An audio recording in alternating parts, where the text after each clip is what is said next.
Welcome back to the Winner's Circle, everybody. I'm here today with Hila and Roni from WalkMe. They are changing the way that we are training our teams and training our staffs, and they are the latest award winner. So, Hila and Roni, welcome to the Winner's Circle and congratulations on the award. Thank you. Thank you so much. Great to be here.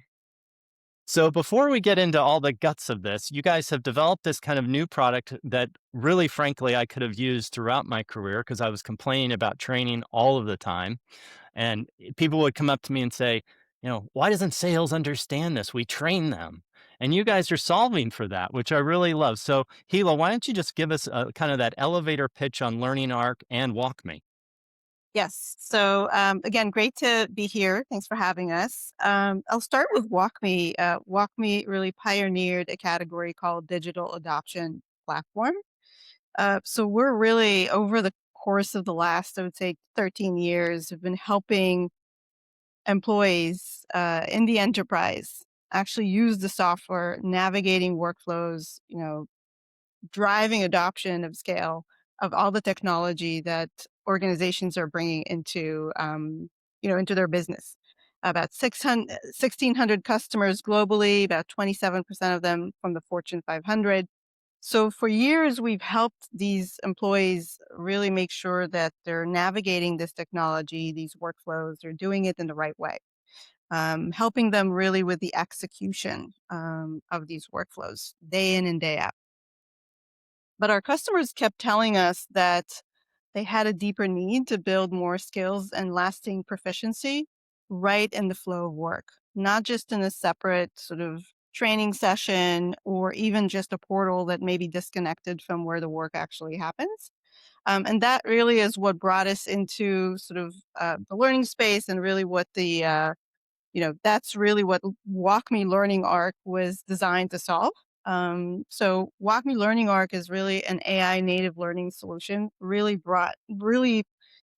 sort of built from the ground up on AI. And Roni can kind of talk more about this. It combines it's very sophisticated content creation that is all based on AI with the ability to deliver that learning content inside the application where people work every day and to really reinforce the learning at the exact moment of need when people actually need this. And this can be done on any device in multiple formats and across any workflow that you're working at. So you may be in sales and you may be in a different department and you may have different training needs. And we're able to really use that sort of understanding that WalkMe has developed over the years of what's happening on the screen. What's the context? What are you trying to achieve? And be able to service and surface to you the relevant learning content.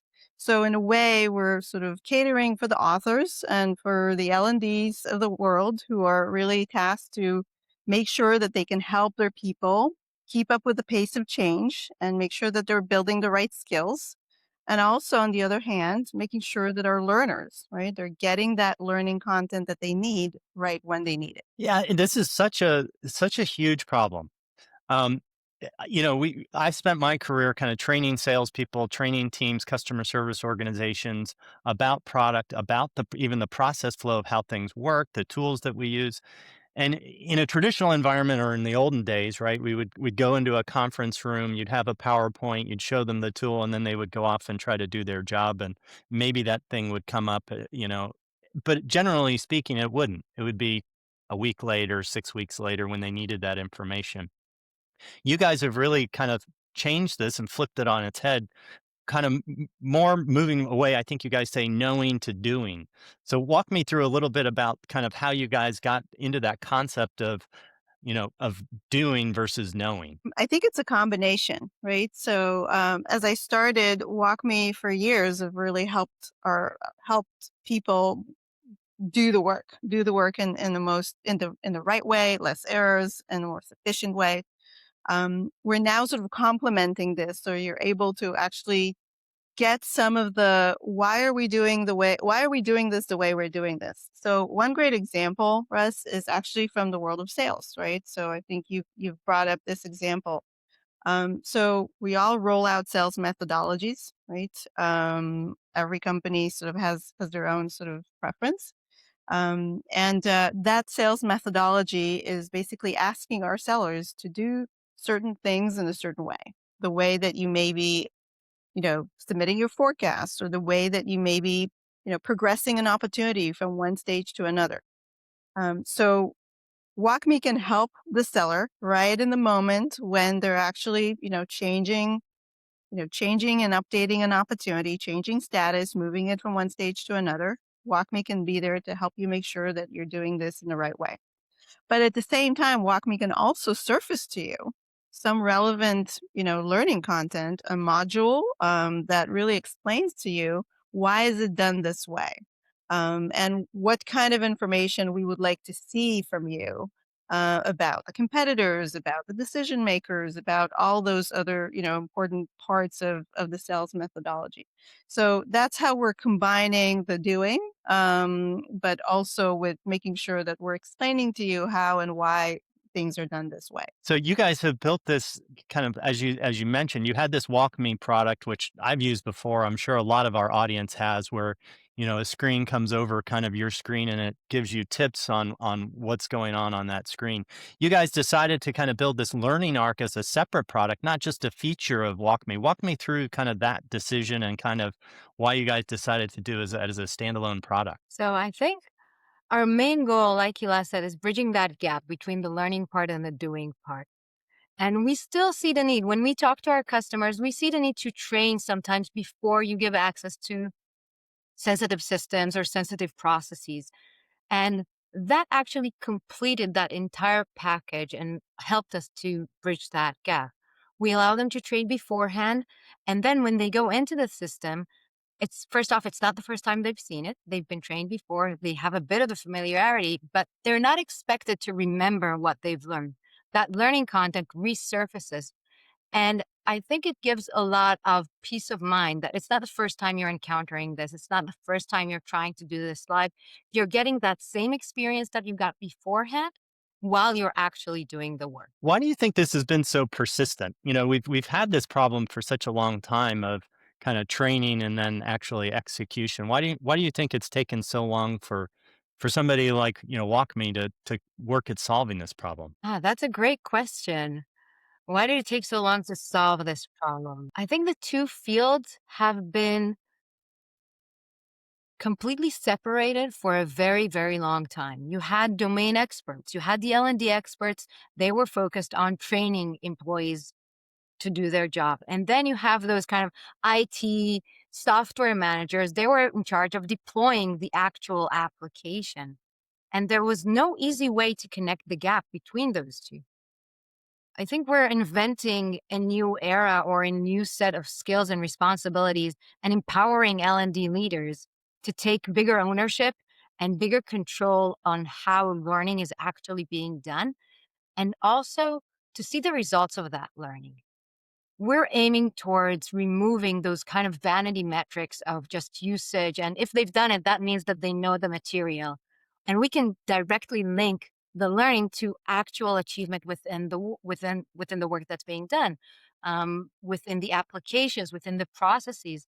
So we're linking all of these dots that were separated before and can now prove that learning can be efficient when it's delivered in the right way. And you see that direct link between the learning and how the work is being performed. Yeah, it's all about the context, right? Of when and where you need it. Go ahead, Gila. I was just going to build on this a little bit and just talk about some of the changes that I think is what's happening around us right now, and especially in the workplace, right? The pace of change has really outgrown some of the traditional sort of learning programs, right? And because there's so much that is happening all the time, you need to constantly reskill. You need to constantly build, more proficiencies across across your sales team or your overall sort of workforce. And we're seeing that the content often goes stale. As L and D's, trying to sort of, create that content very quickly. We're seeing that there is not enough reinforcement, and the ability to really remind people and sort of give them more opportunities to really consume that content in the right places. And these are the conditions of the market are changing so quickly that there is more demand, right? That it's coming at what learning programs are designed to do. And I think a lot of this is the kind of problems, right, that we have set out to solve with that product. So on the one end, we're allowing and sort of empowering more scaled content creation with the power of AI that allows the teams to create content, in a faster pace, maybe refresh and update existing content as well, and make sure that it's constantly aligned with the business objectives and sort of what the company is trying to achieve. And on the other end, we're trying to, we often refer to this as reimagine with digital learning experiences, are for the learners, and create those experiences that are more integrated into their daily work, and allow them to consume this learning inside of their applications and maybe in multiple formats. So really, this product is catered and designed for both of these audiences. Yeah, I remember, unless you were taking me somewhere fun to train me, like Florida or some, warm destination, training's always a chore. And, as a product marketer, you always had to do it. It was always on your list, on your checklist to do. And, once you gave that training, you kind of checked the box. I trained sales, but that was never, that was just the beginning of the training journey. And so when you started to roll this out to kind of early customers, early beta customers, how did you know it was working? And so, so far we've seen this product launched late last year. So we've been sort of steadily growing the customer base here. And what's exciting is the breadth of the use cases that we're already seeing among these customers. We have customers that, as Lonnie said before, are really going through major transformations and want to make sure that they're training the teams ahead of these transformations. A lot of times, this involves large volumes of content creation and really sort of pushing it to big teams and large parts of their organizations. So we're seeing you know teams using this to really eliminate some of the L&D backlog, and create more content quickly and deliver this in app. We're seeing teams that are doing this to de-risk some of their major, ERP rollouts, for example, and provide more structured onboarding to drive faster adoption of these new processes and new systems. The common thread that we're seeing is these are organizations that have scaled needs for their learning purposes. And they're really trying to find ways that can accelerate and create more efficiency in the way that they drive their learning programs. Well, and you're dealing with an audience, the L&D teams usually, that are weary of new solutions sometimes. And you've really got to build trust, in my experience, with those teams, either from the content side or from the tool side. How are you finding that the L&D teams are kind of, responding to Learning Arc? So I think you're spot on. We saw a lot of hesitation in regards to AI usage when we started off and started to communicate with customers and L&D leaders. And first, I'll say they were blown away by the results. And to chime off a bit about what he last said, the first comment is always, "This would have taken me months, and we've now done it in a single session in a few minutes." So that always kind of wins that first trial. But then the next question is, okay, now let's see the accuracy. Let's see the content itself. And I have to say, I think that's where we really nailed it and we bought their trust, because not only are the results truly impressive, we give them full visibility on what the AI did. In any element that they're seeing, they can dive in and see exactly what the AI did, what was used from the assets that they provided, and how closely linked it is grounded to what they've provided this entire AI. That gave them Yeah, peace of it's and go ahead. and Sorry. No, sorry about that. That gave them a lot of peace of mind and a lot of trust within the system and a sense of control and ownership, which is extremely important when you're in charge of such a process. Well, it's really genius because I'm just thinking about it. You're building a little custom agent, almost a little L&D person inside of that AI that, is kind of living with the person, watching what they do and trying to understand how to better serve them. And I like what you guys said about, being in the flow of work. Um, what does that actually mean inside of Learning Arc? How does that represent itself? So it's actually one of the easiest flows that we have. When you create the content, you can manually decide where you want it to be surfaced, which section of it you want it to be surfaced. And as we'll evolve and move forward, we will integrate more and more behavior based AI related ways to surface that content. So as Hila said, we already have the knowledge of when a user is in a specific process, areas of process which are prone to errors, and then we will continue to automatically surface content based on those known areas that are prone to mistakes. So I'll just build on that, Russ, because it's WalkMe, we have a lot of information about what's happening on the screen. And this is based on a technology that WalkMe has been developing over years, this deep understanding of the screen as a human would. That level of understanding allows us to really understand the context and then be able to respond to you and surface to you different learning content that maybe is relevant for the moment.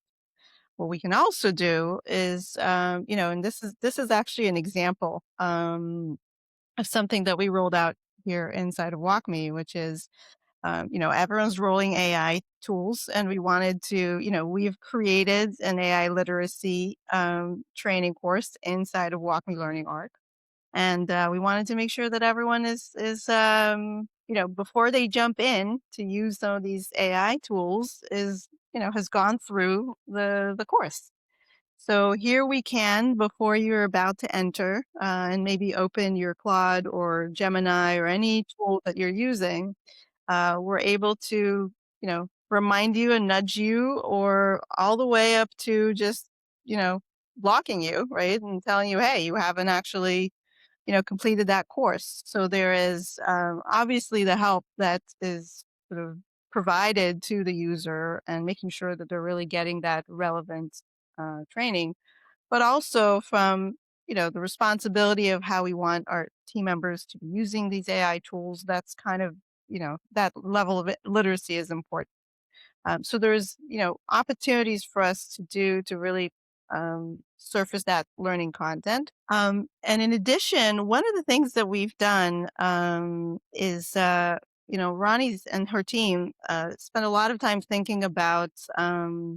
Again, we talked about how do we reimagine this world of digital learning, and even in the portal. So part of the capability of our product is that we do have a learning portal where you can log in and you can find learning content, and you have learning that is assigned to you, and you can really track your progress, and you can find any new types of learning content that you're looking for. Um, that portal has been designed in such a modern and new way that was really intended to create a new experience for the learner. That you're not coming here just to see, a folder that will sort of list some, you know, courses for you, but it's a real experience that is inspired from the type of experiences that we all have in our private lives.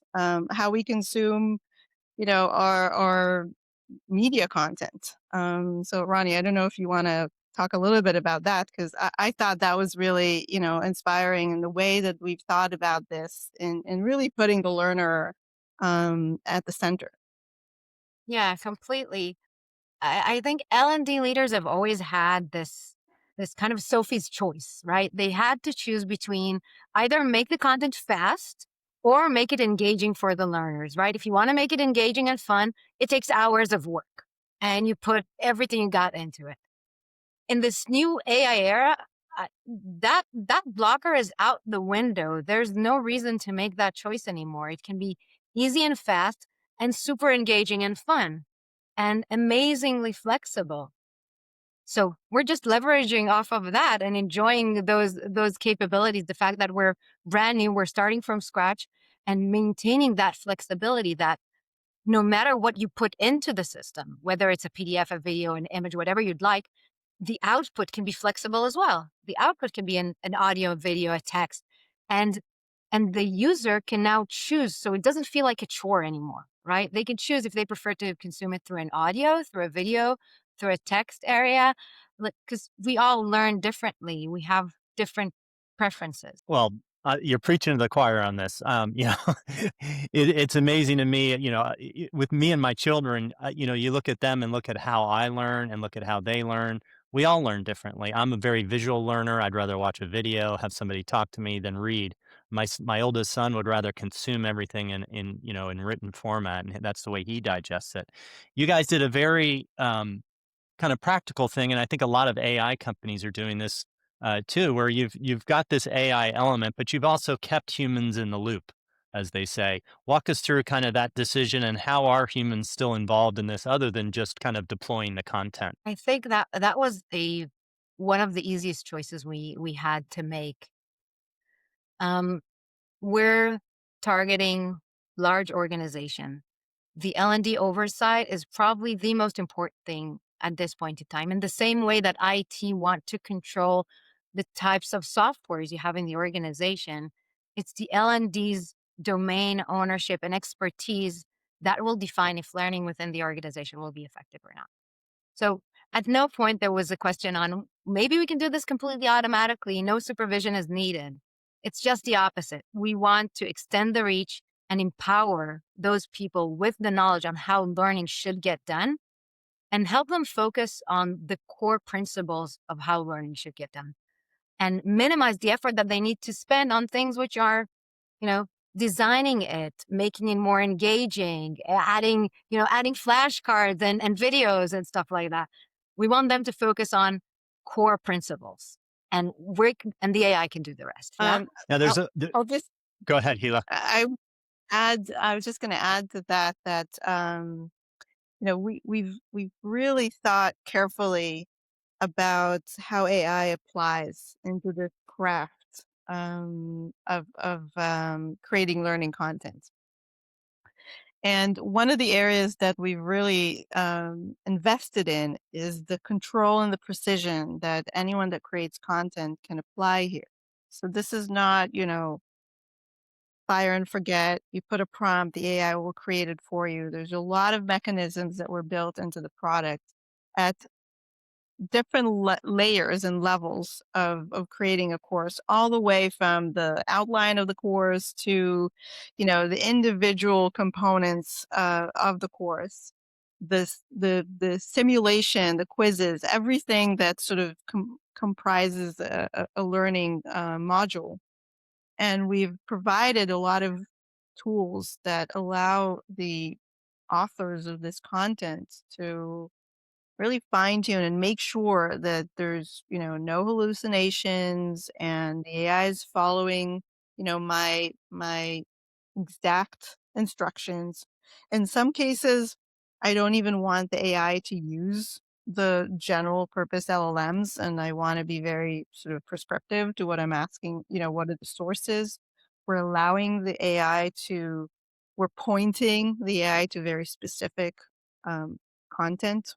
A lot of times we're not creating learning content from scratch, not sort of a blank page.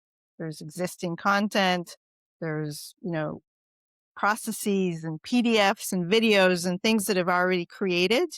And going back to what we talked about, which is the pace of change, you need to refresh this. Maybe there's some new procedures, some new things that are coming into the org. Doesn't mean that you have to start from scratch. So this has been designed, when I said at the beginning, this was not, an existing learning product that we bolted on some AI capabilities. This was really built from the ground up on AI. But Roni and the team has spent a lot of time thinking about how do we create that experience? How do we take the best of what AI has to offer, but we're contextualizing it and we're bringing this to the world of digital learning and creating learning content. And that makes that product pretty unique, in the way that we have thought about these things. Because I think it's a very natural question. You asked us before about, some of the hesitation and kind of what was the reaction of some of the learning professionals. This is probably the most common question that we get, right, Lonnie? Like, how am I going to know that the AI is not going to, produce some, bad quality content for me? So this was very intentional, to make sure that this content is not only great on the first run, but there is this ability to continue to really fine tune it to make sure you're getting the best outcome. There's always this. I think you're bringing up a really great point, which is there's this tension between kind of that personalization and scalability, or there has been, right? That usually in my world, the more personal you got, the worse it got. Right, and as you scale that, it just got even worse, right? And a good marketing example is, if you wanna look a company up, you can look a company up and understand it does manufacturing, right? They have a little code next to their, DUNS number or whatever that tells you, they're in manufacturing. But as you drill down on that number, to see what kind of manufacturing they do, it gets worse and worse and less accurate, more the finer you go. How did you guys resolve that tension between kind of personalization and scalability? First off, I have to say, I think we're constantly improving that. I think it's something that will work with us as we evolve constantly, and we'll continue to evolve and fine tune those mechanisms. The easiest solution is always that human in the loop that does some of the oversight. Um, and on top of that, we provide flexibility, I think, to the learners, where if they don't feel comfortable with one thing, then they could just switch to another. So if you start off on a video and it doesn't feel right to you, or it's too granular, you can go back and go to, let's say, the text mode if you're like your son and you prefer to read it. Um, so you don't have to choose. We provide you with the flexibility. I think that sets the expectation where they should be at this point in time, and maybe makes the decision a little bit easier. Um, Eli, if you have anything to add on top of that. Yeah, I would just say that in addition to the content itself, I think an element or dimension of personalization is also what we talked about before, which is the delivery in the moment that this is most relevant to me. So that's also an element of that, and that's kind of the approach that we're taking.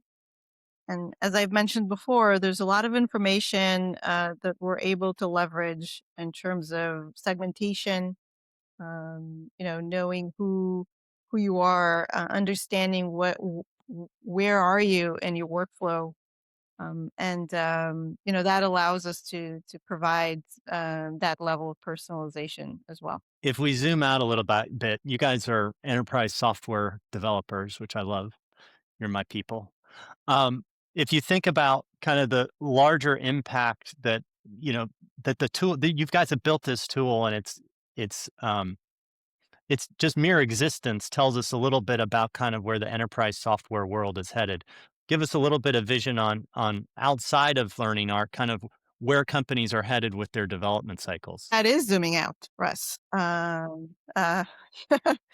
So listen, I think that we're going to start seeing and already starting to see rapid innovation. There's just a lot more power today in the hands of developers that allows us to experiment, to get to market a lot faster than before.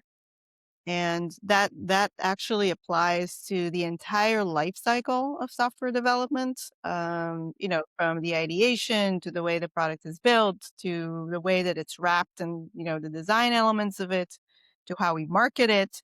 So, we're going to see and continue to see a lot more faster iterations and more software that is being released to the market. Maybe not all of it is going to be great, but definitely with what is not great, you can find out very quickly and just pivot and introduce new products. So that's sort of from where I'm sitting, I think we're going to see more and more of that. I completely agree. I think we're going to see great velocity in everything that's happening. Things are going to evolve very quickly. When you hear ex industry expert talking, you start hearing these declarations like, you won't need developers anymore. You won't need product managers anymore. I think they're semi-right. A lot of our roles will merge into each other. Product people will do a lot more development. Development people will do a lot more product. And at the end of the line, those that will succeed are the ones that are managing to merge that in the best possible way and deliver value, right? It will all, because speed will be, everyone will have speed. Now the question will be about the value that you're. Yeah, I can't imagine having to train people on tools that literally change daily, and that's really the problem. I mean, I see it in my own work. I use a lot of different tools, and there's new features, new functions that come up. You'll get an email on it, you won't pay attention, and then it's there. And I really don't understand how, well, I do now with Learning Arc and a tool like Learning Arc. You can actually, you're feeding that AI that new information, and the AI is going to do the work for you, which is just genius. If you think about 5 years from now, about how Learning Arc's changing this L&D landscape, where do you think we'll be in 5 years? Well, I'm extremely excited about it, and I think we are blessed with a very visionary leadership, and a very trusting leadership as well that is granting us these capabilities. And they've we've jumped on the learning wagon at the exact point in time. It's ready for disruption. It has to go through disruption, and everyone are seeing it. Even we're hearing it from our customers as well. And that disruption will allow us to completely change how learning is done. Like we said, effective learning happens in the flow of work. It's personalized, it's multi module, so you can experience it the way you like. Sorry. It's no longer like one static course, a chore that we're all doing. So I really see that direction and that area that we're going. Sorry, lost my voice there. We can do that again. That's fine. Hila, anything from you on kind of the next 5 years? Russ, I think it's almost like it's really hard to say what's going to happen in 5 years, especially where we're at today, right? When things are changing here on a weekly basis, right? The models are evolving on a weekly basis.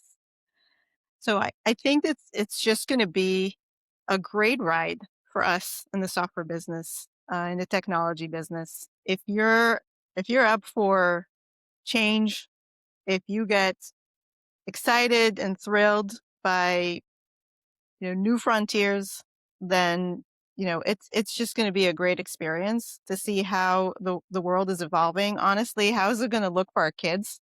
What's going to be what's the workplace going to be like for them? And we're just excited to be part of this, and we're laying the foundation for what learning looks like today. But we're really coming into this with the perspective of change. This has always been the core of WalkMe. This is why we exist. We exist to help organizations and to help people, mostly the people that make up these organizations, navigate change, and mostly change that is brought on by technology. And in that sense, we thrive on change. So bring it on. More change, and we're excited. We're here to really help companies navigate through this. And I anticipate that we're all going to continue to feel more of that change. And we'll see the product, the WalkMe Learning Arc product, continue to evolve. What it looks like exactly in 5 years, I'm not sure. But again, I know that we're there to help people navigate through this technology change. Well, I used to tell people, Google it. And then we tell them, "Well, now go ask ChatGPT." And I really like how you guys have flipped the model, right? It's really, no, the tool is telling you how to do it. It knows what you're doing. It knows the process. It knows the context of what you're doing, and you're really flipping it on its head. Um, when you think about that, do you see an angle here for customers of yours to kind of turn this outward to their customers to help train Unfortunately, to train the consumers? unfortunately, they've already asked. Yeah, it's They're already now, I'm joking, of course. They are asking for it, and we are considering it as something we would like to. Well, Hila and Ronnie, this has been really interesting. I'm glad you guys are in this world doing great things. As a former product owner, I can't imagine trying to do this without a tool like Learning Arc right now. It would seemingly be an impossible task. So, thank you so much for joining us, and congratulations again on all the hard work. Great. Thanks for having us. Thank you so much.